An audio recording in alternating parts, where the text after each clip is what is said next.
তথাপি প্ৰভু ভগৱন্তই যি কণ্ঠস্থিতি হৈ যি বোলায় এয়া আপোনাৰ সবৰ মাজত বোলা হ'ব। আপোনালোকতকৈ জ্ঞানতো সৰু, বয়সতো সৰু, গতিকে আপোনালোকে নিজৰে এজন বুলি যিখিনি ওলাই এইখিনিকে বহুত বুলি গ্ৰহণ কৰিব। আৰু মোৰ এটা অনুৰোধ, যিসকলে চকীত বহি আছে তেওঁলোকে তলত বহক যদি কোনো বেমাৰ আজাৰ নাই, কাৰণ ভাগৱতৰ ওপৰৰ আসনত বহিলে এইটো অপৰাধ হয়। যদি কাৰোবাৰ বেমাৰ আছে বহি থাকক, কথা নাই। যদি বেমাৰ নাই তলত বহক, এইটো প্ৰভু ভগৱন্তই কৃপা কৰিব। কৃষ্ণ। আমি সকলোৱে গুৰু ঘোষাৰে আমি আগবাঢ়িছো। কৃষ্ণ। শ্ৰীমন্ত শংকৰ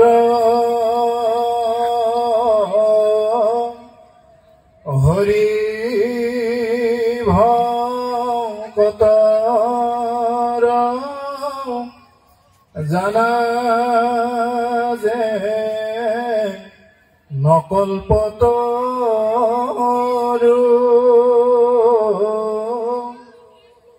তাহান্ত বিনাই নাহি নাহি নাহি আমাৰ পৰম গুৰু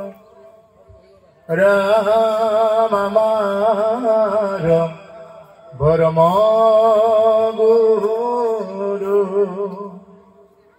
শংকৰ মাধৱ অভেদ ঈশ্বৰ গুৰু হৃদয়টো পৰ দুহান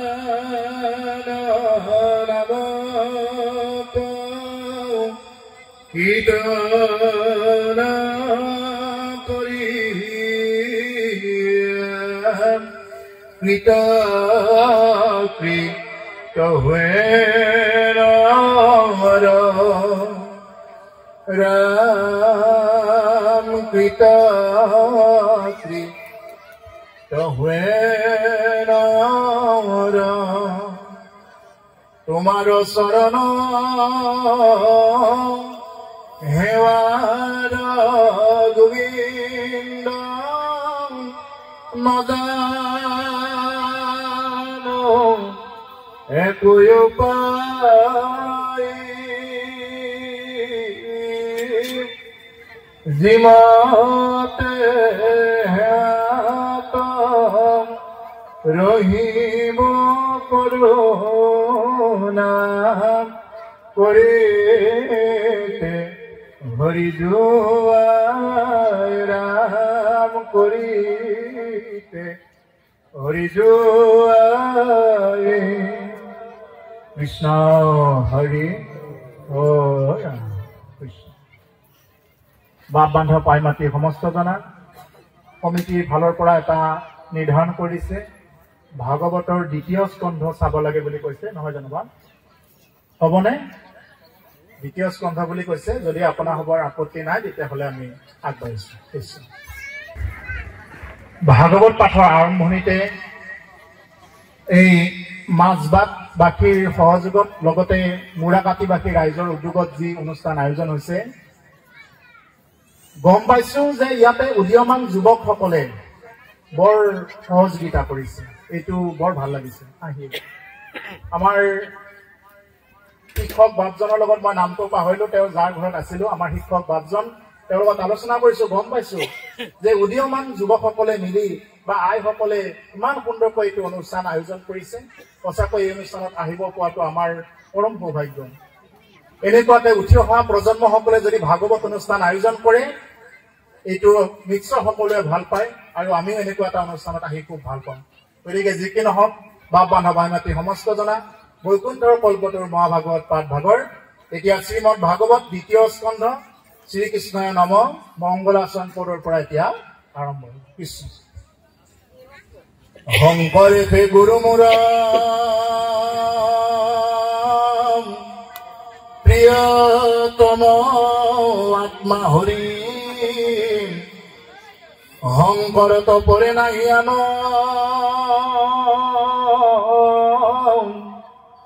ঐ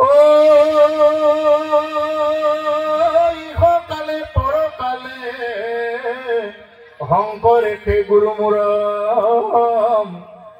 শংকৰ কস্মৰি যাও কৌ প্ৰাণৰাম শংকৰ কস্মৰি যাও কৌ প্ৰাণ জয় জয় কৃষ্ণ যাৰ স্মৰণ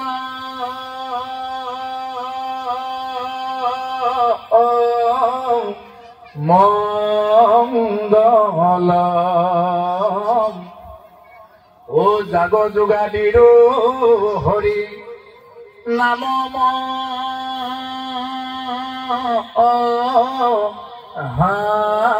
ফল হেনয় পৰমানন্দ মাধৱ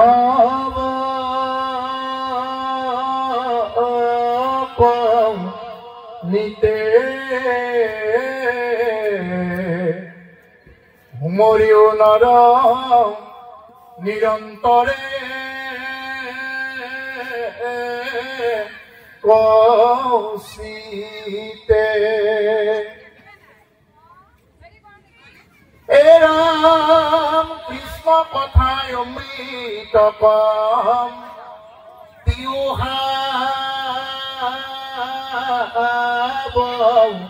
ধানে ও কৰিও যতন যাৱে প্ৰাণ কে মানে ঘোৰ কলি যুগে মল মতিম নৈশ্বৰ নাহি আন ধৰ্ম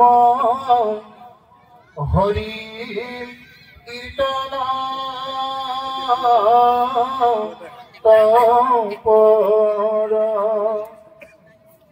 কৃষ্ণ হে বাপ বান্ধৱ আই মাতৃৰ সমস্ত জনা এই মংগলাচৰণত প্ৰথমৰ পৰাই আমাক সাৱধান বানি দিছে এই ভাগৱত অনুষ্ঠানত আহিলে আমি সদায় সাৱধান হ'ব লাগে কিয় সাৱধান হ'ব লাগে কলিযুগৰ এখনেই মাত্ৰ উত্তম শাস্ত্ৰ এই হ'ল বৈকুণ্ঠৰ কল্পতৰু মহাভাগৱত শাস্ত্ৰ আপোনালোকে আয়োজন কৰিলে এতিয়া বিভিন্ন প্ৰকাৰৰ বেদৰ আয়োজন কৰিব পাৰিলেহেঁতেন বিভিন্ন প্ৰকাৰৰ পুৰাণ আছিলে এইবিলাক আয়োজন নকৰি যে উদীয়মান যুৱকসকলে বোলে আমাৰ মাষ্টৰ বাপজনৰ বোলে কৈছেগৈ বোলে বাপ আমি ভাগৱতৰ আয়োজন কৰো কিয় কৰিলে এই ভাগৱত হ'ল বৈকুণ্ঠৰ কল্পতৰু শাস্ত্ৰ আমাৰ মনত প্ৰশ্ন আহিব পাৰে কিয় আমি যে ভাগৱতে আয়োজন কৰিলো কিবাটো বেলেগ শাস্ত্ৰ আয়োজন কৰিব পাৰিলোহেঁতেন ইয়াৰ উত্তৰটো আমি প্ৰথমতে জানি ল'ব লাগিব তেতিয়াহ'লে ভাগৱত শুনি আচল মজাটো লাভ কৰিব পাৰিব যিসকলে নাজানে ও সকল নিগম কল্পতৰু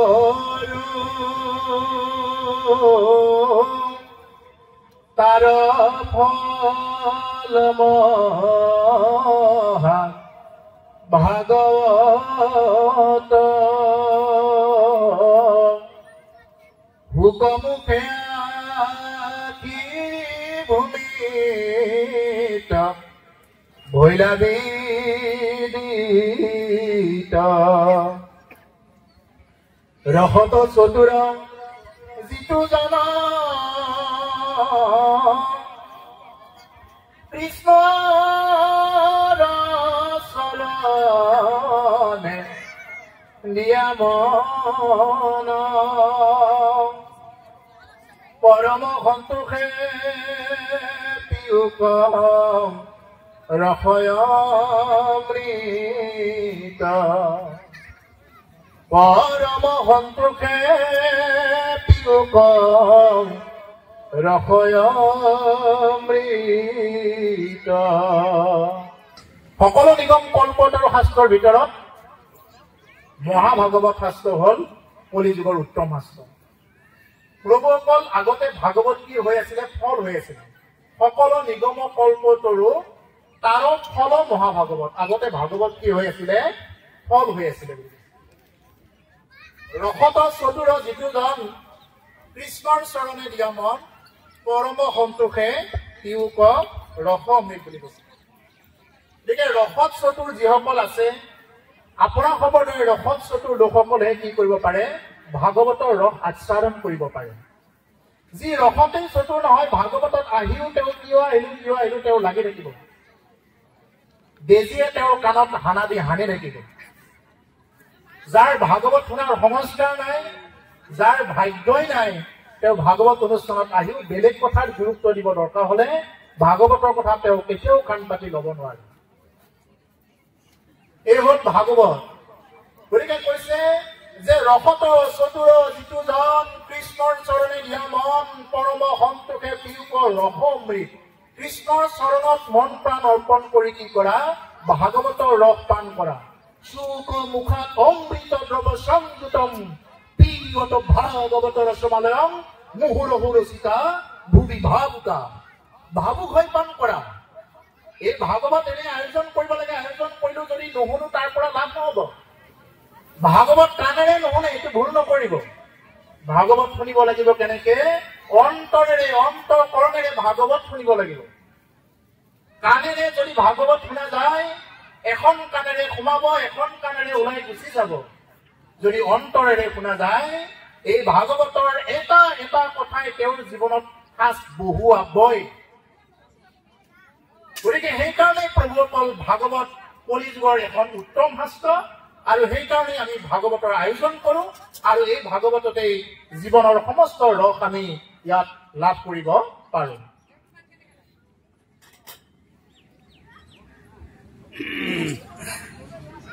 ইয়াতে ক'লে জয় জয় কৃষ্ণ যাৰ স্মৰণ মংগল কৃষ্ণৰ নাম স্মৰণ কৰিলে যি লোকৰ মংগল হ'ব পাৰে জাগ যোগাৰীও হৰি নাম মহাফল যাক যজ্ঞ যিমানেই কৰক প্ৰভুসকল ইয়াৰ মূল ফলে হ'ল হৰি নাম আমি যিমানেই যজ্ঞ নকৰো কিয় যজ্ঞত যিমানেই আহুতি দিব লাগে সিমান যজ্ঞ কৰি উঠো কি ক'ব লাগিব তুমি ৰাম নামেই ল'ব লাগিব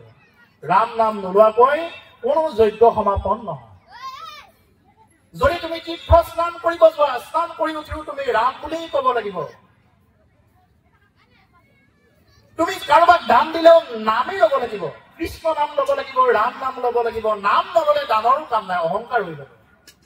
আমাৰতো একাষাৰ কথা আছে সু হাতে দান দিলে বাও হাতে গমেই ল'ব নালাগে এতিয়াতো আজিকালি আমাৰ দান বিলাকতো ফেন এখন দিলেও ফেনতো দাতাৰ নাম মৰা পিতৃ মাতৃৰ নাম বিভিন্ন প্ৰকাৰে লিখি ৰাখে এখন ৱাল দিব লাগে ৱালত দাতাৰ নাম কি দাতা কৰ্ণৰ সমান কোনোবা দাতা আছে গতিকে ৰজা হৰিশ্চন্দ্ৰ কিমান দানবীৰ আছিলে তেনেকুৱা দানবীৰ অসংখ্য আছে ভাৰতবৰ্ষত যিসকল প্ৰকৃত দানবীৰ তেওঁ কেতিয়াও এইবিলাক প্ৰচাৰ নকৰে আৰু আমাৰ 100 টকা এটা অনুষ্ঠানত দিলো কিন্তু মোৰ নামটো কিয় নাহিল বুলি যুদ্ধ লাগি যাব পাৰে এই হ'ল আমাৰ দুৰ্ভাগ্য গতিকে প্ৰভুসকল যে এই ঈশ্বৰ কৃষ্ণৰ নাম আমি সকলোতে ল'ব লাগিব তপ জপ তীৰ্থবধ যিমানেই নকৰো কিয় সেইকাৰণে মহাপুৰুষ মাধৱদেৱ গুৰুজনে আমাক ক'লে এৰাম তপ জপ তীৰ্থবত যোগ জাগ যজ্ঞ দানৱ কাকো নুসুমৰে মৃত্যু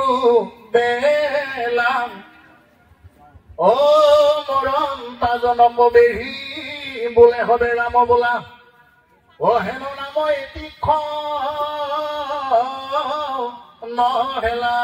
ৰাম অ হেন নাম এটি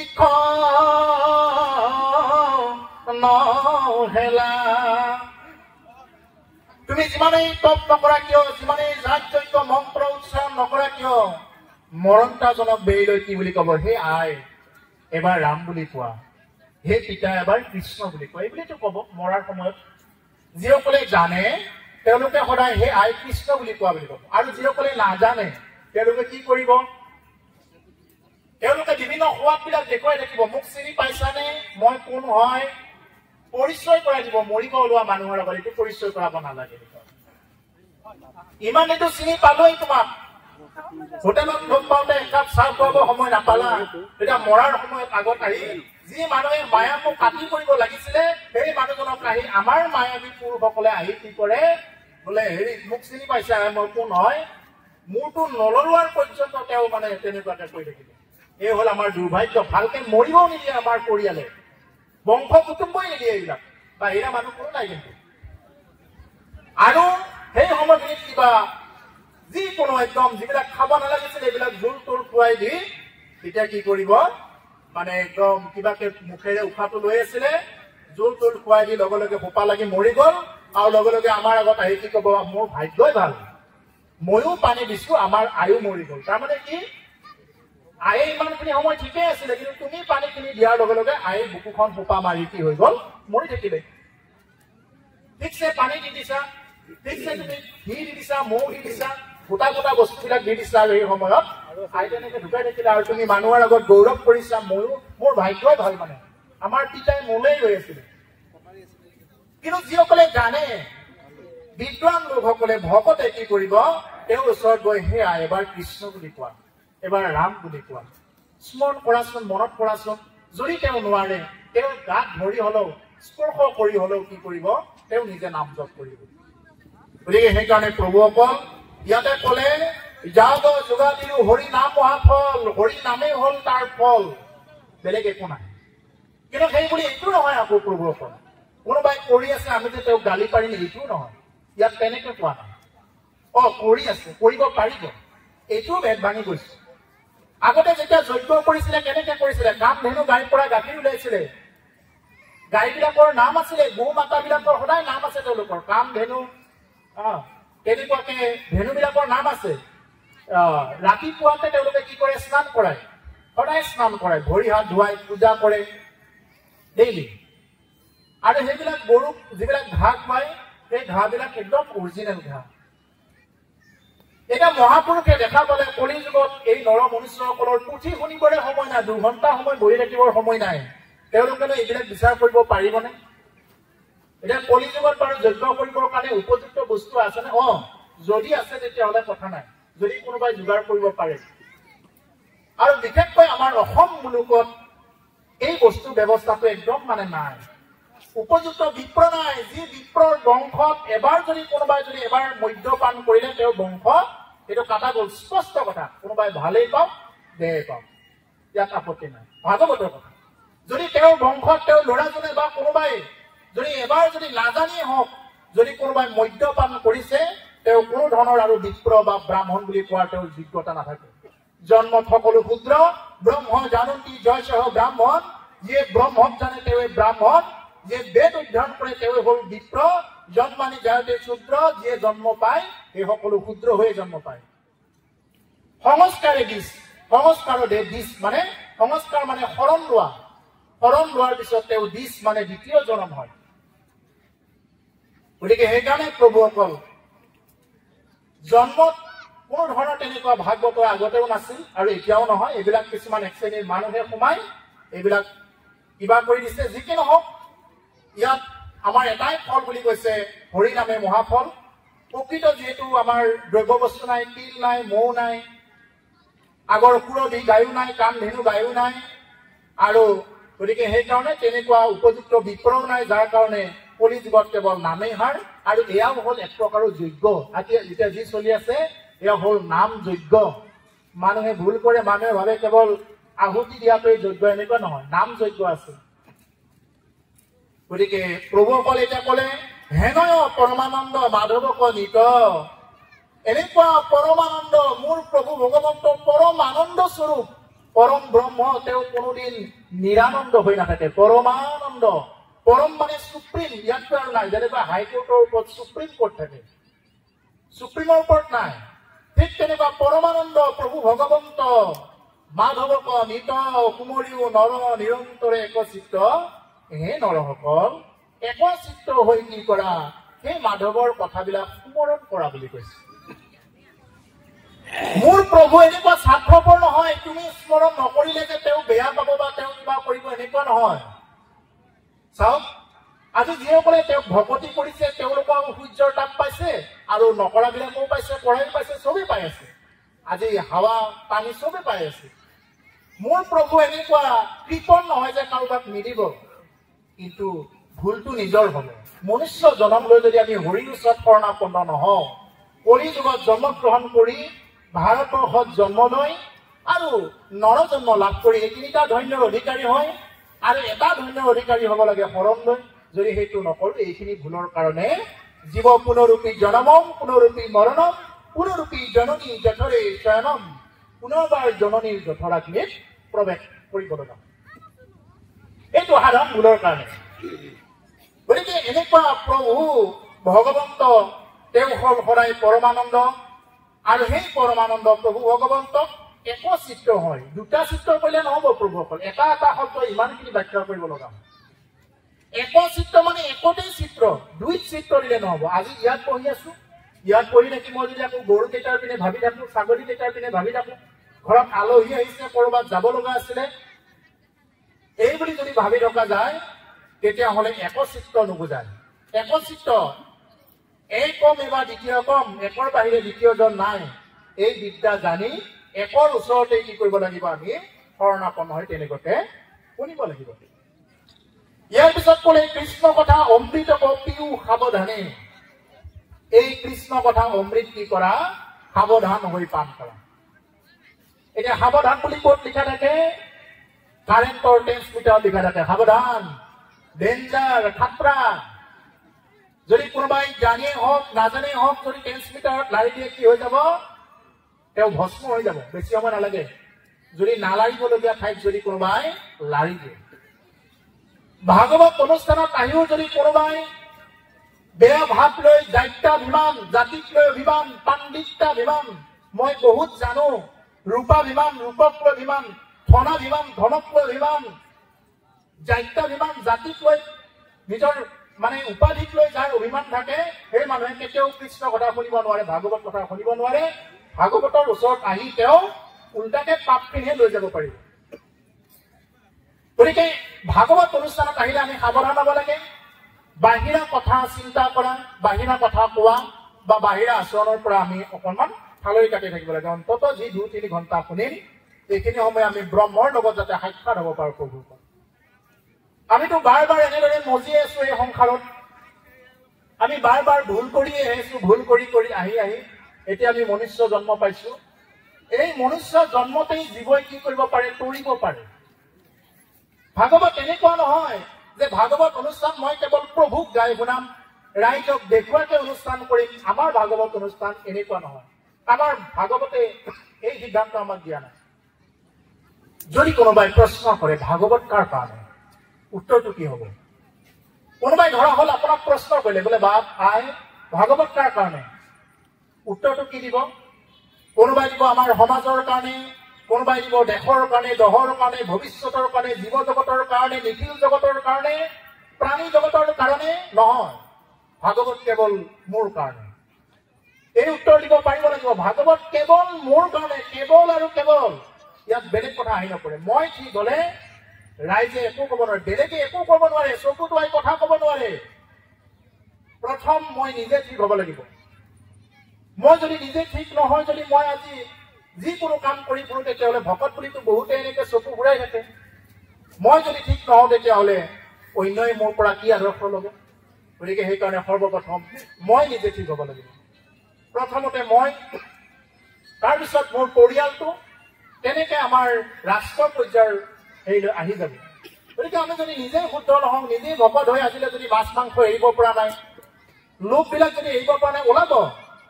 এইবিলাক কথাও ওলাব যদি এইবিলাক যদি ত্যাগ কৰিব পৰা নাই তেতিয়াহ'লে কি হ'ব মানুহে নাহাঁহি কি কৰিব গতিকে সেইকাৰণে প্ৰভুসকল এতিয়া ক'লে কৃষ্ণ কথা অমৃত পিও সাৱধানে এই কথা অমৃত হয় বিষ নহয় বিষ কোনবিলাক তেতিয়াহ'লে ইয়াৰ বিপৰীতে যিবিলাক আছে এইবিলাকে হ'ল বিষ বোলে কোনোবা বোৱাৰীৰ কলংকিত কথা কোনোবা ডেকা ল'ৰাৰ কলংকিত কথা কোনোবা এখন বৃহৰ কলংকিত কথা এইবিলাক শুনি মানুহে খুব ভাল পায় মাইক নালাগে চাউণ্ড ছেট নালাগে তেতিয়া যদি মই কাণে কাণে যদি এবাৰ কৈ দিওঁ বোলে অমুকৰ বোৱাৰীৰ কথাটো এইটো শুনা নাই নে অমুকজন ডেকা ল'ৰাৰ কথাটো এইটো শুনা নাই নে বুলি কোৱাৰ লগে লগে এইটো ফাটি ফুটি যাব যদি তেওঁ খোলা যায় বোলে ভাগৱতৰ কোনটো স্কন্ধ পঢ়িলে বাপজনে কি কলে নাই এইটো মনত নৰব কিয় নৰয় তাৰমানে মানুহে কাণত আমাৰ অসুৰ থাকে মধু অসুৰ থাকে এই মধু অসুৰে কেতিয়াও ভাল কথা শুনিব নিদিয়ে আৰু যদি এবাৰ যদি সেই নৰয় যদি এই ভাল কথা এই অমৃত কথাবিলাক যদি এবাৰ যদি জীৱনত প্ৰাণ কৰিব পাৰিলে তেওঁ কি হৈ যাব পাৰে তেওঁ বৈকুণ্ঠ প্ৰাপ্তি হৈ যাব পাৰে প্ৰভু ভগৱন্তক সাক্ষাৎ কৰিব পাৰে তেওঁ আৰু পুনৰবাৰ এই কষ্ট কৰি অহা যোৱা যাতায়াতখন কৰি থাকিব লগা নহ'বগৈ যদি কোনোবাই ভাগৱতে দিয়াৰ নিচিনাকে যদি কোনোবাই কৰে সেইকাৰণে কওঁ ভাগৱত কেৱল মোৰ কাৰণে ভাগৱত এখন দাপোন আইনাখনৰ ওচৰত চালে যেনেকুৱাকে আইনাখনে ফাঁকি নিদিয়ে কৰবাত কিবা লাগি আছে নেকি আইনাখনে কেতিয়াও ফাঁকি নিদিয়ে ঠিক তেনেকুৱাকে ভাগৱতৰ ওচৰত যদি আমি আহো ভাগৱতৰ এটা এটা শব্দই কেতিয়াও ফাঁকি নিদিয়ে আমাৰ জীৱনত কৰবাত যদি শুদ্ধ হৈ আছে এইখিনিও দেখুৱাই দিব আৰু কৰবাত ভুল হৈ থাকিলেও এইখিনি দেখুৱাই দিব সেইকাৰণে হ'ল ভাগৱত বৈকুণ্ঠৰ কল্পতৰু আৰু ৰসজ্ঞ হাস্য এতিয়া কলে যে কৰিও যতন যাৱে প্ৰাণ থাকে মানে প্ৰাণ থাকে মানে যতন কৰি ভাগৱত ভক্তি কৰা প্ৰাণ থাকে মানে নেৰিবা যত্ন কৰা আমি যেনেকুৱাকে জ্বলা পুলি এডাল ৰুলে যেনেকুৱাকে যত্ন কৰো ভুল জিকা ৰুলে যেনেকুৱাকে যত্ন কৰো যত্ন নকৰিলে হ'ব জানো ভুল জিকা নহয় ভক্তিক আৰু যত্ন কৰিব লাগিব যাতে কোনোবাই নিন্দা কৰিব নোৱাৰে আজি মই যি পন্থৰে ভকত নহওঁ প্ৰভুসকল সেই পন্থক নিন্দা কৰে মানে কাক নিন্দা কৰা হ'ল গুৰুজনক নিন্দা কৰা হ'ল এজন পন্থক বা এজন ভকতক নিন্দা কৰা মানে গুৰুজনক নিন্দা কৰা তেওঁ কোন বোলে শংকৰী পন্থৰ তেওঁ কলেনে আহিলে গুৰুৰ নামটো মোৰ কাৰণে গুৰুৱে নিন্দা কৰিব লগা হ'ল এইটো যদি আমি নিজে যদি চিন্তা কৰি লওঁ সেইকাৰণে ভকতে সৰ্বপ্ৰথম নিজে ঠিক থাকিব লাগিব আমাৰ চৰিত্ৰ আচাৰ ব্যৱহাৰ খাদ্য চব বিৰাট ঠিক থাকিব লাগিব আৰু কলে সেইকাৰণে কলে যতন যাৱে প্ৰাণ থাকে মানে যত্ন কৰা প্ৰাণ থাকে মানে ঘোৰ কলিযুগে মলমতি মনুষ্যৰ নাহি আন ধৰ্ম হৰি কীৰ্তনতো পৰ এই ঘোৰ কলিযুগত হে আইসকল বাপসকল এই হল কলিযুগৰ ঘোৰ পৰি আছে আৰু আছে উদ্ভুত কিন্তু মনত ৰাখিব এই আসনৰ পৰা কৈছো যদি কোনোবাই কলিযুগৰ এই আৰম্ভণিৰ সময়খিনিতে যদি ভক্তি কৰি ল'ব নোৱাৰে আৰু এদিন জন্ম ল'ম আৰু এদিন ভক্তি কৰিম আৰু এদিন মই ঈশ্বৰৰ সাক্ষাৎ পাম এইবিলাক আৰু বাদ দিয়ক এইবিলাক আশা